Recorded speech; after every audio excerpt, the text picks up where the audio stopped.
ഞാൻ വെറും 600 ദിർഹംസിനാണ് ആമസോൺ ചെയ്തു തുടങ്ങിയത്. ഇന്ന് ഞാൻ മാസം 30,000 ദിർഹംസിലധികമാണ് നെറ്റ് ഉണ്ടാക്കുന്നത്. നെറ്റ് ഒരു ബിസിനസ് ചെയ്യാൻ കുറെ കാശ് വേണം, കുറെ സേവിങ്സ് ഉണ്ടെങ്കിലേ നമുക്കൊരു ബിസിനസ്സിലോട്ട് ഇറങ്ങാൻ പറ്റുള്ളൂ എന്ന മൈൻഡിലിരിക്കുന്നവരാണോ നിങ്ങൾ? അപ്പോൾ നിങ്ങളോട് എനിക്ക് പറയാനുള്ളത്, നിങ്ങൾ ആദ്യം ചെയ്യേണ്ടതെന്ന് വെച്ച് കഴിഞ്ഞാൽ സ്വപ്നം വലുതായിട്ട് തന്നെ കാണാം. പക്ഷെ നിങ്ങളെ കൊണ്ട് കഴിയുന്ന രീതിയിൽ ഏറ്റവും ചെറിയ രീതിയിൽ നിങ്ങൾ ചെയ്തു തുടങ്ങുക. എന്തുവാണോ ഓക്കെ, എന്ത് ബിസിനസ് ആണോ അതിന്റെ ഏറ്റവും ചെറിയ രീതിയിൽ ഏറ്റവും ചെറിയ സ്റ്റെപ്പ് നിങ്ങളെ കൊണ്ട് എന്താണോ കഴിയുന്നത് അത് വെച്ച് ചെയ്തു തുടങ്ങുക എന്നുള്ളതാണ് ഏറ്റവും ഇമ്പോർട്ടൻ്റ് ആയിട്ടുള്ള സ്റ്റെപ്പ്.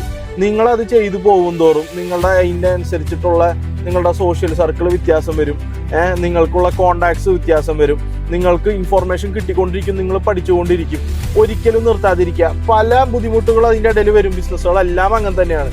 ആ ഓരോ ബുദ്ധിമുട്ടുകളെയും എന്താ പറയാ, ഓരോ ബുദ്ധിമുട്ടുകൾക്കുള്ള പരിഹാരവും കണ്ടുപിടിച്ച് മുന്നോട്ട് തന്നെ നീങ്ങിക്കൊണ്ടിരുന്നു കഴിഞ്ഞാൽ 1, 2, 3 വർഷം കൊണ്ട് നിങ്ങൾ സ്വപ്നം കണ്ട ആ യാഥാർത്ഥ്യം നിങ്ങളുടെ അരികിലോട്ട് വരും. ഈ മൈൻഡ് സെറ്റോട് കൂടി നമ്മൾ ഇരുന്നിരുന്നെങ്കിൽ, അതായത് ഞാൻ ഈ മൈൻഡ് സെറ്റോട് കൂടി കുറെ സേവ് ചെയ്തിട്ട് തുടങ്ങാമെന്ന് പറഞ്ഞിരുന്നെങ്കിൽ ഞാൻ ഇന്ന് എവിടെ എത്തൂലായിരുന്നു. ഞാൻ വെറും 600 ദിർഹംസിനാണ് ആമസോൺ ചെയ്തു തുടങ്ങിയത്. ഇന്ന് ഞാൻ മാസം 30,000 ദിർഹംസിലധികമാണ് നെറ്റ് ഉണ്ടാക്കുന്നത്. നെറ്റ് റവന്യൂ അല്ല, നെറ്റ്.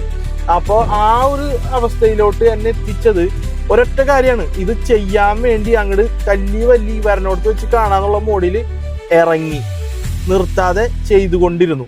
മനസ്സിലായോ? അപ്പോൾ എനിക്ക് എല്ലാവരോടും പറയാനുള്ളത്, നമ്മൾ ഈ നാളെ നീളെ എന്ന് പറഞ്ഞിരിക്കരുത്. ചെയ്യാനുള്ളത് ചെയ്യുക. നാളെ നീളെ അല്ല, ഇന്ന്. ബൈ.